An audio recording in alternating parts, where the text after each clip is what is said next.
Romance of Sui and Tang Dynasties Chapter 87. We are looking at a moment in time that just perfectly captures that feeling of the calm before the storm. Exactly. Chapter 87 of the Sui Tang Yani. That's the Mhm. romance of the Sui and Tang dynasties. Yeah. And before we get into the weeds, we should probably clarify for everyone. Yeah. This is not a dry history textbook. No, not at all. It's historical fiction written way later in the 17th century about stuff that happened in the 8th century. So you're getting history, but with a real narrative arc. Think of it like a prestige historical drama, Mhm.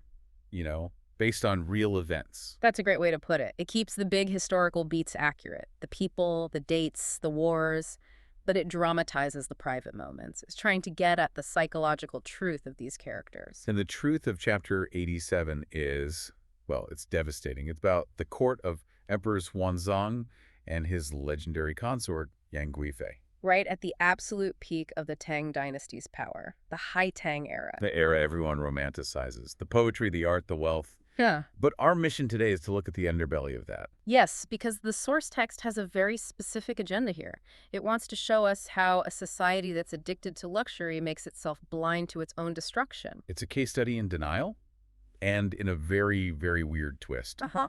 We're also going to find out the origin story of why the number 4 on Chinese dice is painted red.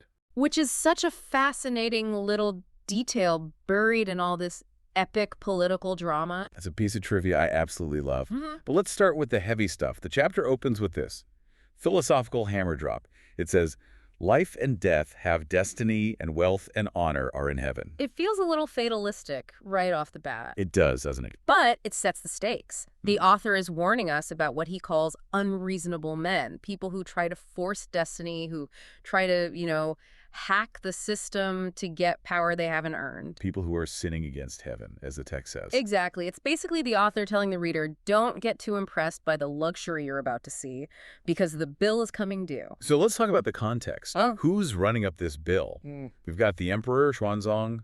Where is he mentally at this point? Mentally, he's checked out. He's literally at a place called the Tower of Diligent Administration. Oh, the irony. The irony is thick, because he's using it for parties, not administration. He's granting amnesties, feasting all night. In his mind, the world is at peace. The text says he believes there are no ominous signs. He's coasting. He thinks the hard work is done and he can just coast. He's suffering from what you might call executive isolation. He doesn't see any ominous signs because he's surrounded himself with people who make sure he never sees one. Right. And the chief architect of that isolation is our villain for this chapter, Yang Guizhong. He's the prime minister, and this is crucial, he's the cousin of the favorite consort, Yang Guifei. Nepotism at its finest. The source describes him as a gatekeeper. If you want anything from the emperor, you have to go through him. And because of that, his doorstep is described as being as crowded as a marketplace. Everyone is flocking to him, trying to get his favor. But this is where the source introduces a character I find fascinating. A man named Zhang Tuan. Yes, he's a candidate for a government post from Shanjun. He's an outsider looking in. And he sees things differently. Everyone else is looking at the prime minister, Yang Guizhong, and they're thinking, wow, this guy is as solid as a mountain. Specifically Mount Tai. In Chinese culture, Mount Tai is the symbol of stability. It's one of the 5 great mountains. It's permanence. So people think, if I just cling to him, I'm safe. Right. His power seems immovable. But Zhang Tuan looks at him and says, nope, that's not Mount Tai. He says that is an ice mountain. It's such a brilliant metaphor. It really is. He says, when the blazing sun comes out, the ice mountain melts, and those relying on it lose their footing. Think of the physics of that for a second. A mountain of rock is stable no matter what. Rain, shine, snow. It's rock. But an ice mountain, its stability is conditional. It's only solid as long as the political temperature stays freezing cold. And in politics, the temperature never stays cold forever. Never. Zheng Tuan gets it. He realizes that Yang Guizhong's power isn't built on merit or law.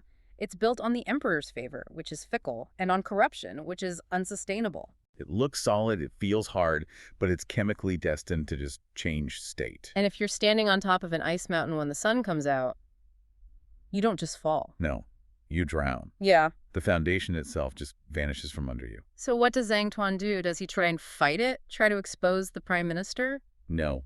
And I think this is the really smart, or at least the realistic part of the story. He realizes you can't fight that level of delusion. You can't reason with an entire system that's chosen to believe in ice. Exactly. So he just refuses to play the game. He's afraid the wave of destruction will hit him if he gets too close. So he resigns his post and just retreats, goes to live on Mount Song. That takes some serious courage, to just walk away from the center of power because you see a crash coming that literally no one else does. It's like selling all your stock in a booming market because you bothered to read the footnotes in the annual report. And it sets up this perfect contrast. You have the emperor with all the information in the world believing in a fake peace. And you have this one scholar with no power who sees the reality crystal clear. It really makes you question the quality of information leaders get when they only have yes men around them. Speaking of being surrounded, let's pivot to the person at the very center of this ice mountain, Consort Yang Guifei. Right. The source goes into some absolutely wild detail about the luxury that just swirls around her. It's staggering. The text says there are hundreds of people, literally hundreds employed just for embroidery, carving, and weaving for her household. And the bribery is insane. It says officials get promoted just for bringing her strange and delightful gifts. So the entire government has basically become a personal shopping service for one woman. Meritocracy is dead. It's all about who can find the prettiest trinket.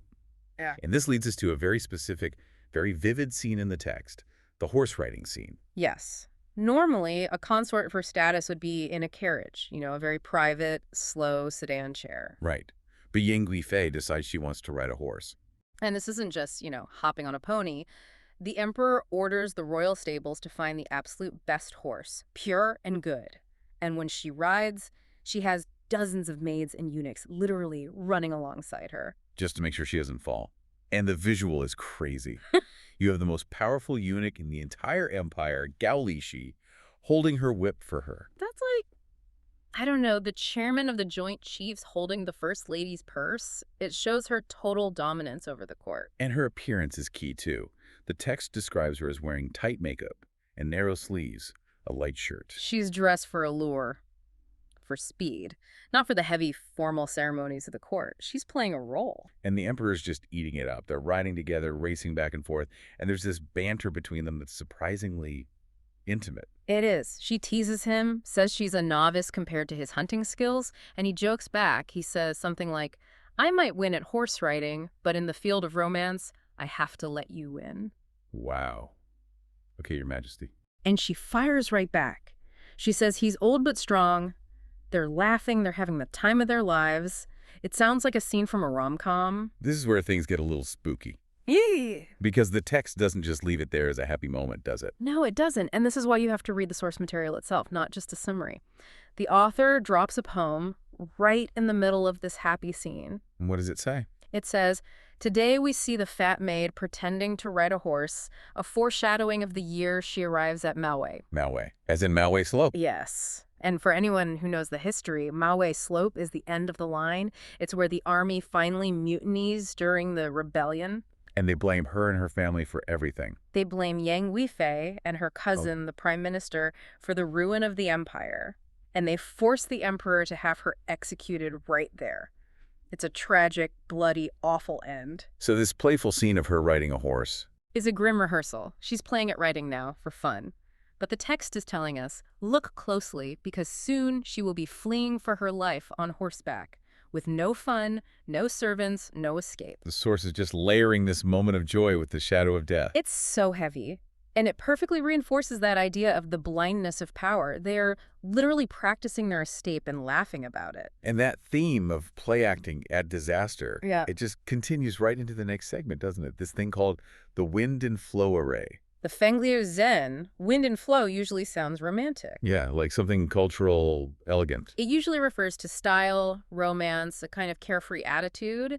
But here, they apply it to war. And it sounds like the strangest party game ever invented. It really is. So after they've been drinking, Yang Guifei gets about 100 palace maids. Okay. And the emperor gets 100 young eunuchs.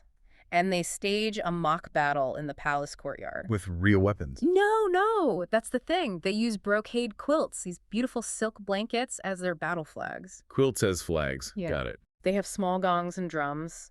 And for weapons, they use bamboo poles. So you had the Emperor of China and his favorite consort running around a courtyard with bamboo sticks and fancy blankets, screaming at each other. Basically, yes. And there are stakes. If the maids win, the eunuchs have to drink these huge goblets of wine, and the emperor has to drink first. And if eunuchs win? The maids have to sing, and Guifei herself has to play the pipa, which is a kind of lute. It sounds like fun, in a vacuum, like a weird corporate team-building exercise. But again, context is everything. The source says the people of the time were horrified. They saw it as an ominous sign. Why? Just because it's undignified for an emperor to be doing that? It's deeper than dignity. It's about what's happening in the real world outside the palace walls. At this exact moment, on the borders of the empire, real generals and Lushan are gathering real armies. They're sharpening real swords. Exactly. So by turning war into this wind and flow game, the emperor is showing a total, profound disconnect from reality. It's the ultimate Nero fiddling while Rome burns moment. Except here, it's Xuanzang playing with bamboo sticks while the Tang dynasty crumbles. Precisely.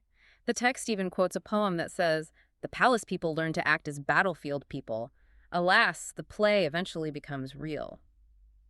It's a warning.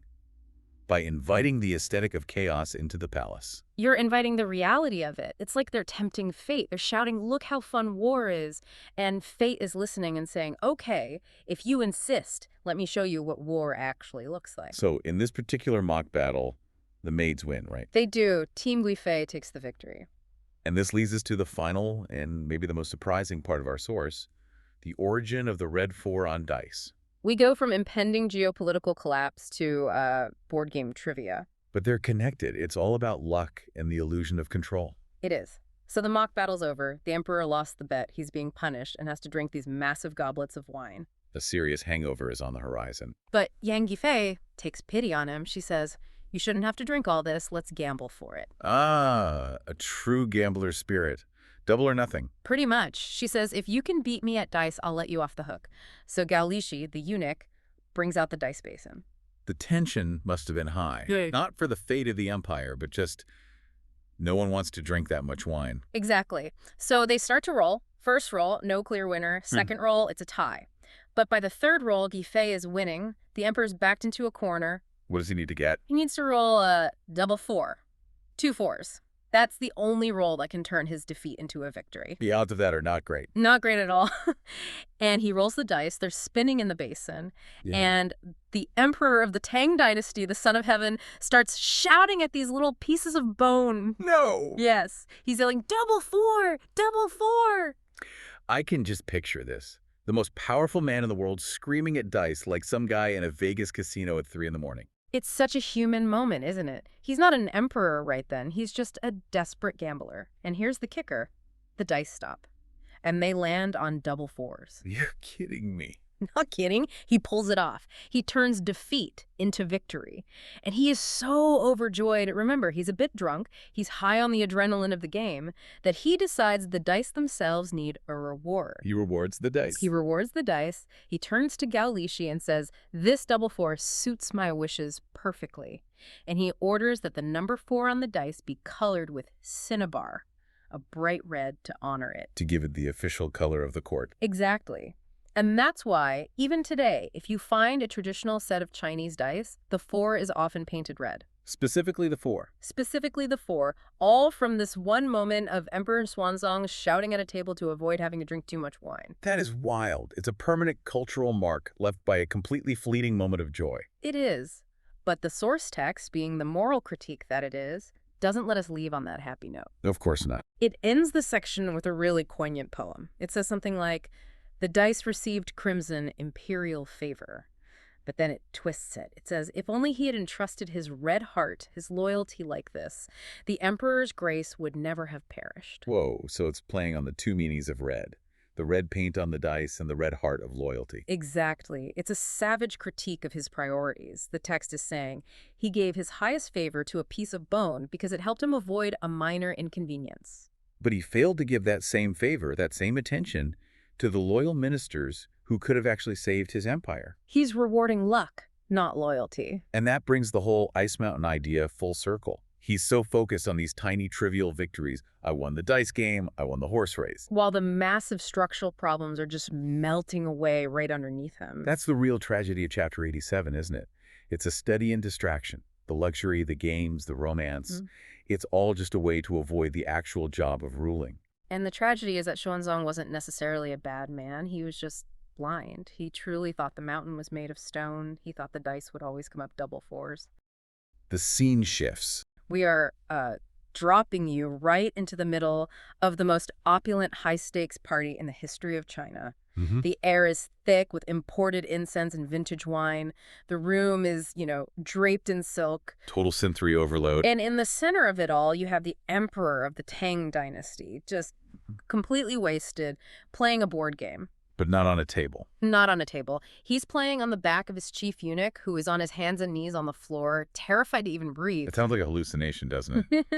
But this is the world we're stepping into today. It's a scene of just absolute excess. And the only voice of reason in the entire room? A parrot. A white parrot watching from the rafters. That's the setup.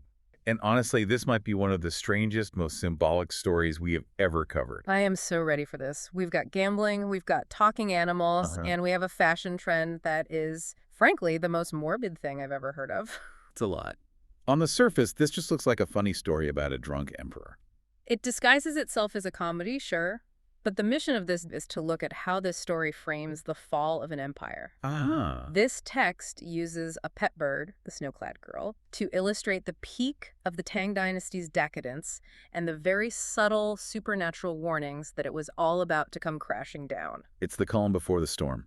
Oh, Or the party before the massive empire-ending hangover. exactly. The High Tang era is legendary for its glamour, its poetry, its wealth, but this source material is peeling back the curtain to show us the rot underneath. Okay, so let's unpack this scene by scene. We open right in the middle of the action. Emperor Xuanzang and his favorite consort, the legendary Yang Guofei, are drinking and rolling dice. And context is key here. Xuanzang is in his later years. He's been on the throne for a long time. He has largely checked out of the boring business of governing. He's in his retirement phase. He just wants to enjoy life with Yang Guifei. And Yang Guifei. Well, she is often cited as one of the four great beauties of ancient China. They are a celebrity power couple, and they're obsessed with each other. And apparently obsessed with winning. The text says the emperor is winning the game. He's shouting, he's laughing, just having the time of his life. And then the vibe shifts. Yeah. A single die rolls off the table and hits the floor. Enter Gao Lishi. Now, we need to be clear about who this man is. In the story, he's scrambling on the floor. But historically, He's important. Gao Lishi was a titan. He was the chief eunuch. He controlled access to the emperor. He was arguably the second or third most powerful person in the entire country. So picture a chief of staff or a prime minister level figure. Right. And he scrambles onto the floor to pick up this little piece of bone or ivory. And seeing him down there in such a submissive position, it gives the drunken emperor an idea. A terrible, impulsive idea. A terrible one. This is the prank I mentioned. The emperor grabs the heavy basin they use for rolling dice. And these weren't, light plastic cups. They were heavy ceramics or metal. And he just plops it onto Gao Lishi's back. It creates an instant dehumanizing tableau. He drags Yang Guifei down to the floor, and they start using this powerful official as a human coffee table. The text is really specific about the physical toll this takes, isn't it? It is visceral. It describes Gao Lishi on his hands and knees, planting his hands firmly on the ground to brace himself. He is terrified to shift his weight even an inch. Because if the basin slides... He ruins the emperor's game. And meanwhile, the emperor and the consort are shouting 4 and 6 right next to his ears, slamming dice onto his spine. It's such a vivid image of tyranny, but dressed up as fun. The most powerful people in the world treating a human being like furniture just because they can. And that is when the intervention happens. It doesn't come from a guard or an advisor. It comes from above. From the roof beam, they hear this chatter, this yee-yee-ya-ya sound, and then a clear voice cuts through the noise. The white parrot speaks. It says, "Your Majesty and Her Highness only care about throwing 4 and 6. Also, let Gao Lishi stand up and straighten his waist." I love that. The Yep. bird essentially says, hey, read the room, let the guy up. It did. And the tension in the room must have been thick for a split second. A pet just criticized the emperor. Yeah, that's a risky move. But here is where it gets really interesting. We have to look at the original language to catch the brilliance of what this bird just did. Because it wasn't just a moral scolding, it was a pun. Oh, I love a good linguistic deep dive. This is the stuff you miss in translation. So what did the bird actually say? Okay, so the bird says, straighten the waist. In the language of the time, that phrase sounded like zizi yan. ZZ, okay, got it. But remember, they're playing a dice game. And in this specific gambling game, there's a term for throwing ones, the lowest roll you can get. Right. That term is zizi ya. Ah, I see. So throwing ones and straightening the waist sound almost exactly the same. Almost identical. The parrot used a gambling term, throw ones, which sounds like straighten the waist. It was speaking the emperor's language, the language of the game, to advocate for the servant. That is incredibly witty. It's like it beat the emperor at his own game. It is, and it worked perfectly. The text says the emperor and Yang Guifei just burst out laughing. The cleverness of the pun broke the tension. And Gao Lishi gets up. They ordered the attendants to take the dice basin away and finally allowed Gao Lishi to get up. Saved by a parrot.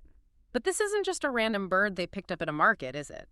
The text gives us a very specific backstory for this creature. And this is where the political foreshadowing really kicks in.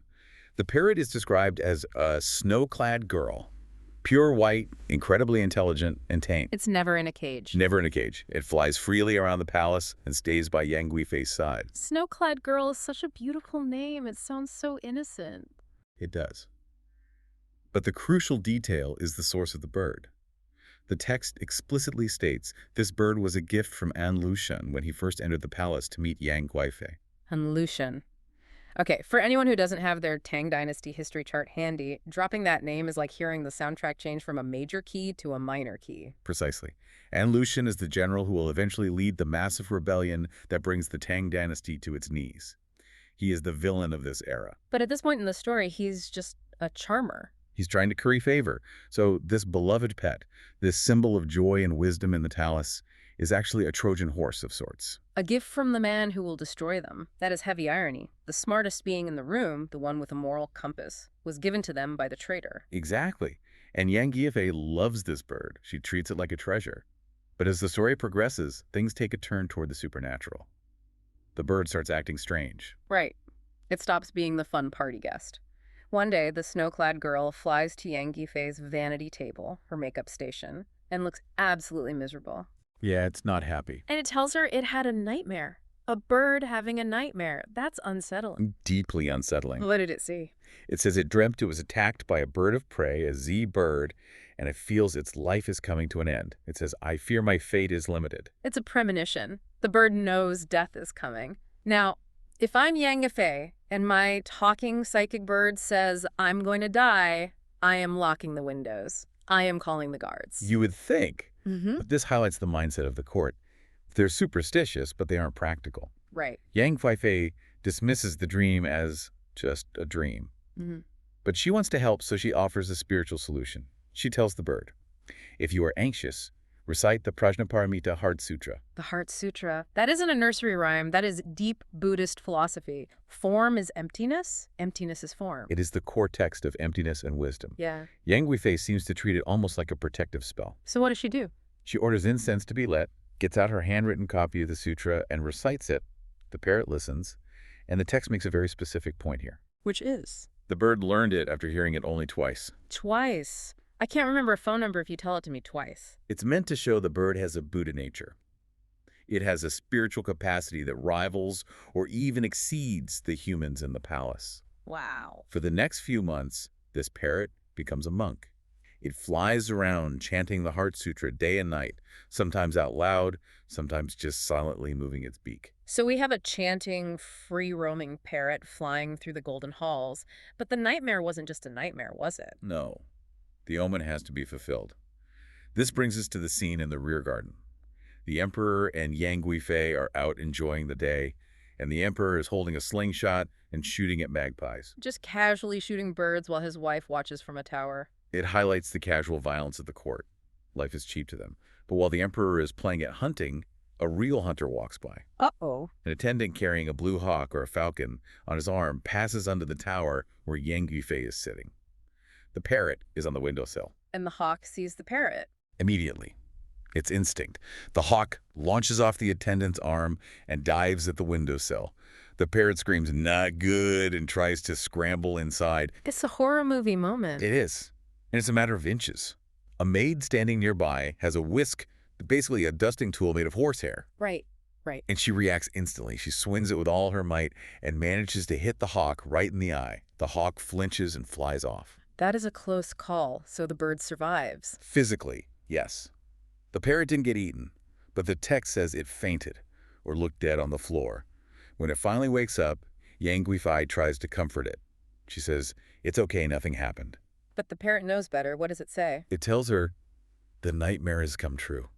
It Yeah. says the shock shattered its gall, its heart. It survived the hawk because of the merit of the sutra, but its physical life is over. The fear itself killed it. That's heartbreaking. It's like the bird is saying, I can escape the hawk, but I can't escape the terror of this world. It gets even more profound. The bird stops eating. It stops speaking in normal sentences.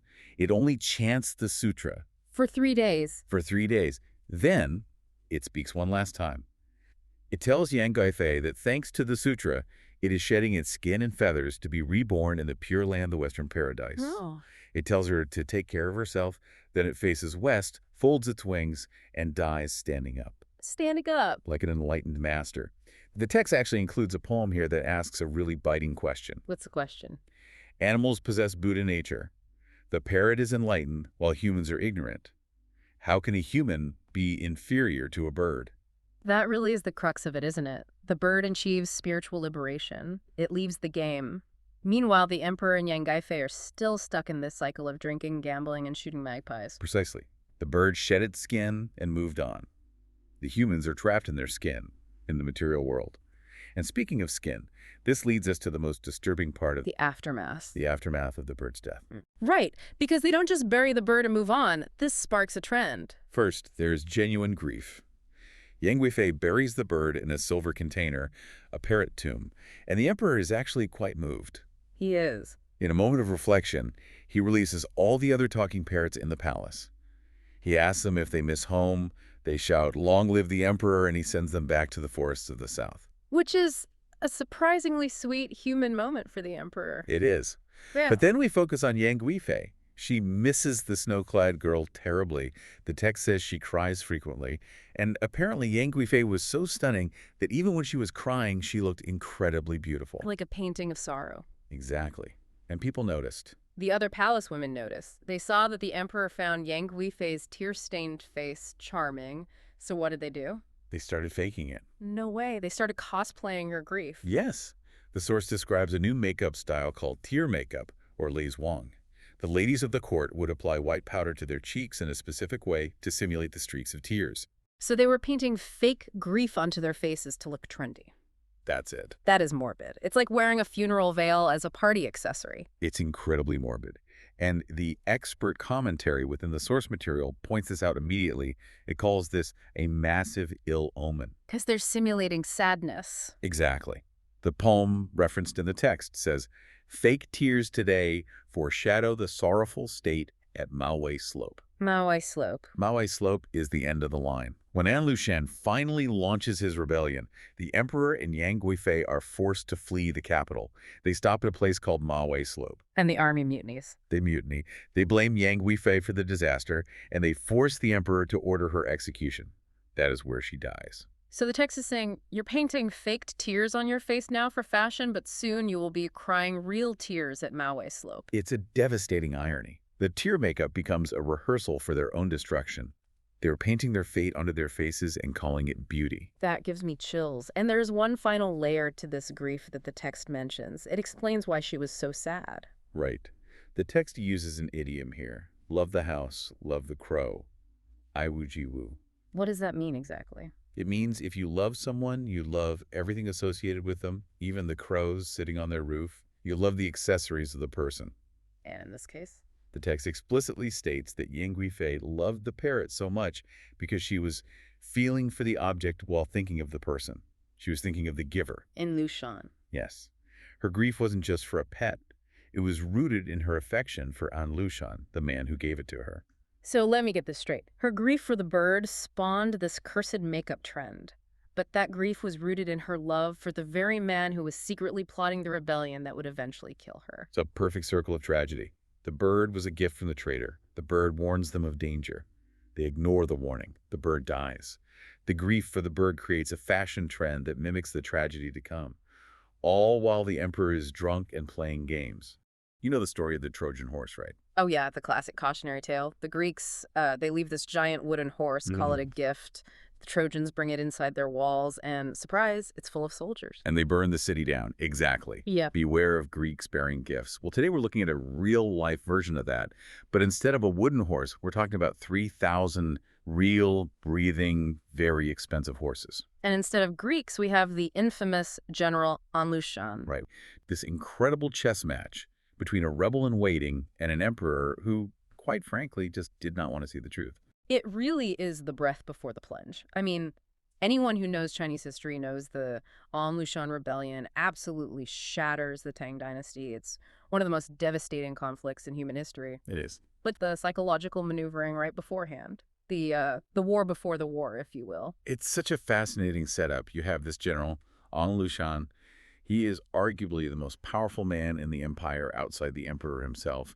He's up north in Fanyang, he's armed to the teeth, and he is ready to rebel. But he hasn't pulled the trigger yet. So why not? And that is the core conflict of this chapter. And Lushan is a really complex figure here. He's ambitious, yes, and he hates the prime minister, Yang Guzong, with just a burning passion. They're total arch rivals. Okay. But the source material suggests Lushan has this strange, almost twisted loyalty to Emperor Xuanzong personally. It's like a dysfunctional family. He loves the father figure, the emperor, but he wants to kill the brother, the prime minister. Yeah, precisely. His plan, his ideal plan, is to wait for the emperor to die of natural causes. He thinks, if I just wait, I can take out the prime minister later without betraying the man who gave me everything. But the prime minister, Yang Guzong, he's not making that easy, is he? Not at all. He's constantly poking on Lushan, trying to provoke him, basically trying to get him to show his hand to prove to the emperor that An Lushan is a traitor. So it's a self-fulfilling prophecy. He pushes An Lushan, which makes An Lushan want to rebel, which proves him right. And it works. And Lushan decides he can't just sit there and take it. He needs to test the waters, see if he can move a massive army into the capital without technically declaring war. And this leads us to the main event, the Trojan horse strategy, or maybe the Trojan horses, all 3,000 of them. Yeah. So let's unpack this proposal because it is just so bold. And Lushan sends a memorial, which is basically a formal petition to the emperor. He says, "Your Majesty, my region produces the finest horses in the world. I have hand-selected 3,000 elite steeds to donate to the imperial stables." As a sign of my undying love and loyalty. I mean, you have to understand the context. In the Tang dynasty, horses were strategic assets. They were like fighter jets. Right. So 3,000 elite war horses, that's a fortune. On the surface, it's a gift no emperor would want to turn down. It just screams loyalty. But then you read the fine print, and this is where the whole Trojan horse thing kicks in.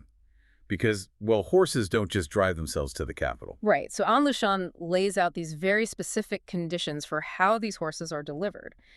He claims that because they're such high-quality, wild, spirity animals, they need special handling. Okay. So he tells the emperor that for every single horse, he needs 2 of his own soldiers to manage it. Wait, okay, let's just pause and do the math on that.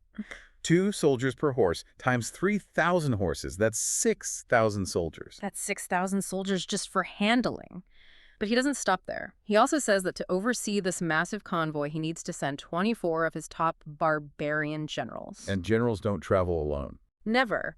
They have their personal guards, their retinues, their staff. So when you start stacking all of that up, the handlers, the generals, their entourages, what are we really looking at? An army. You are looking at an elite strike force of roughly 10,000 battle-hardened veterans. Marching right into the capital. Exactly. And he even asks the local officials along the route to prepare food and supplies for them. He's basically asking the emperor to fund and cater his own invasion. That is incredibly audacious. So this paperwork lands on the emperor's desk. Yeah. What is the reaction in the court? I mean, surely someone pulled out a calculator and said, hey, wait a minute. Well, this is where you see the fracture in the Tang court. Yeah. You'd think the alarm bells would be deafening, and for some people they were. Prime Minister Yang Guzong sees this memorial and basically loses his mind. He probably felt so vindicated, I told you so. Totally. He goes to the emperor and argues this isn't a gift, it's a coup. He says there is no strategic difference between this convoy and a siege army. And it wasn't just the prime minister, right? There was a local official, too. Yes, Da Shisun. He's the Henan Yinso, a high-ranking governor of the province the horses would have to pass through. The guy dealing with the logistics on the ground. He's the technocrat in this story. He sees the request, does the math we just did, and sends a flying memorial, a secret, urgent dispatch to the capital. He warns the emperor the troop numbers are dangerous and suggests a polite refusal.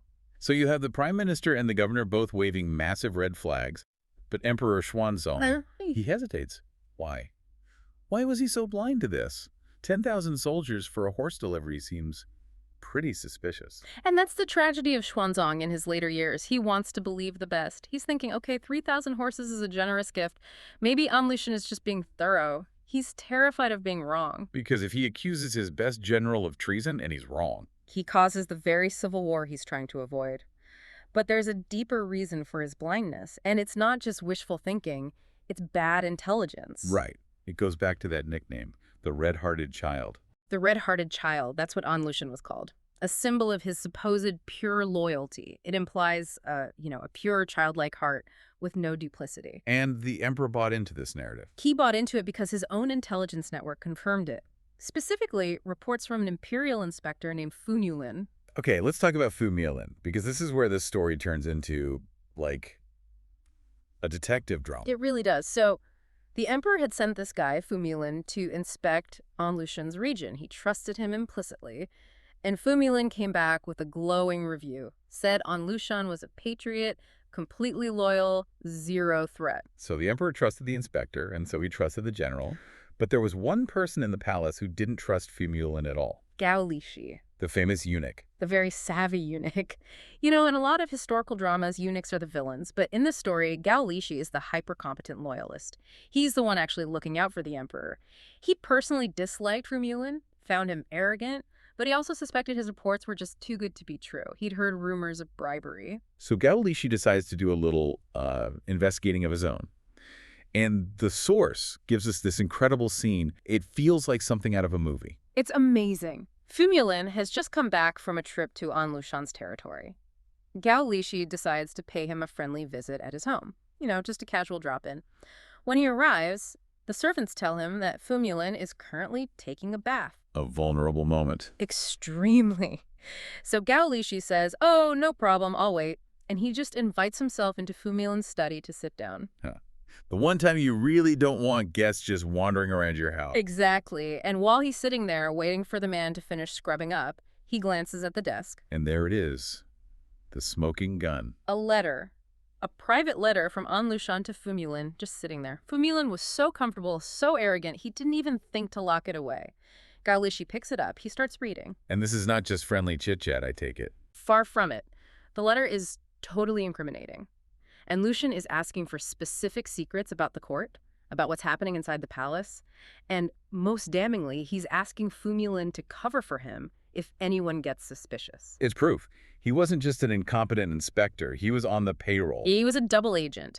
And just as Gao Lishi is reading this, realizing the betrayal, Fu Nulin finishes his bath and walks into the room. Oh, the panic must have been incredible. He sees Gao Lishi holding the letter. He lunges, snatches it away, tries to hide it.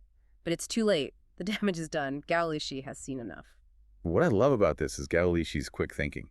He doesn't make a scene. He doesn't arrest him on the spot. No, he plays it cool. He just leaves, goes straight to the emperor, and spills everything. Tells him Fu Nulin is taking bribes, acting as a spy. The emperor is furious. He trusted this man, and he's been sold out. He orders an immediate raid on Fu Nulin's house. And the raid turns up everything. Piles of bribes, letters from Lushan. But there's a detail here I found really interesting about Yang Guifei, the emperor's favorite consort. This is a crucial detail. It shows Gao Lishi's loyalty not just to the state, but to the emperor's personal happiness. While going through the confiscated letters, Gao Lishi finds correspondence that mentions Yang Guifei. Because Lushan had a bit of an obsession with her, didn't he? He did. There were all these weird rumors. He had this ritual adoption where he called her mother, but it was all very strange.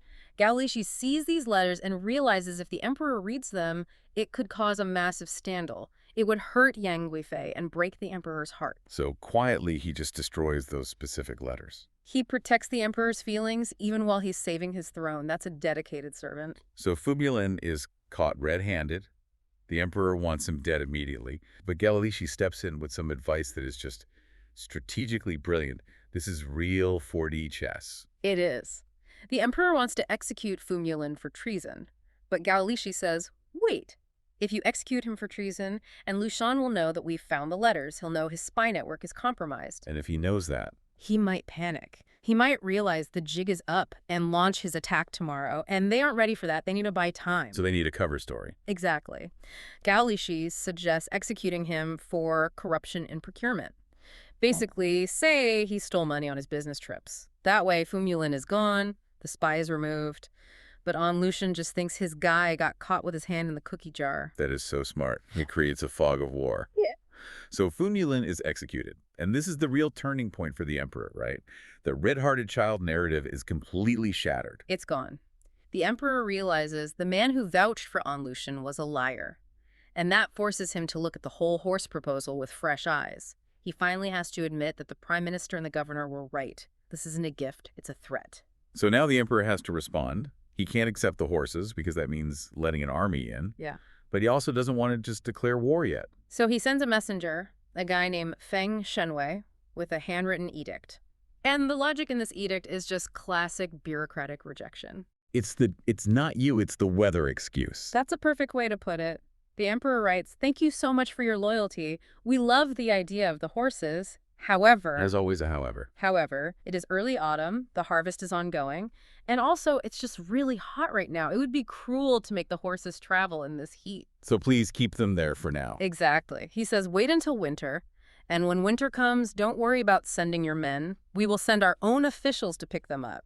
You just keep your soldiers in Fanyang. Boom. He completely dismantles the Trojan horse plan without ever accusing An Lushan of treason. He just politely declines the escort. It strips him of his excuse to march. If An Lushan marches now, it's open rebellion. He can't pretend it's a delivery anymore. So let's go to Fanyang, to An Lushan's headquarters. The messenger, Feng Shenwei, arrives with this letter. An Lushan must have known this was coming.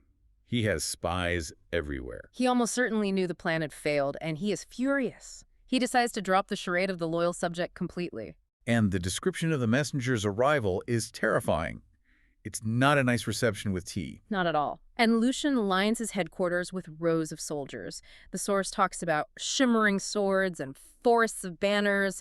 It's pure military intimidation. He wants the messenger to feel small, to smell the violence in the air.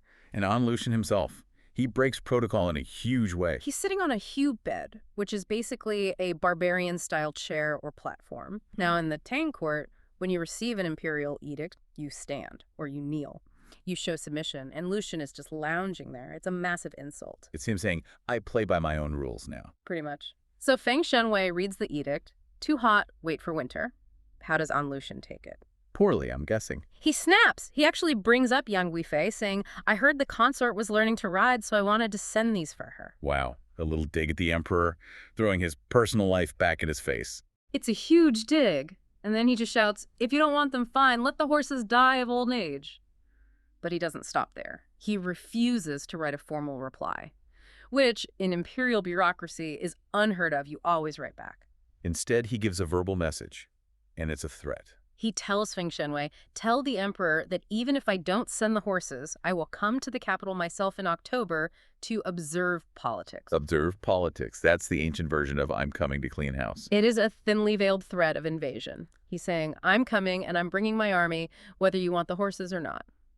So Feng Shenwei has to carry this terrifying message back. He returns to the capital, goes to the emperor, and reports everything.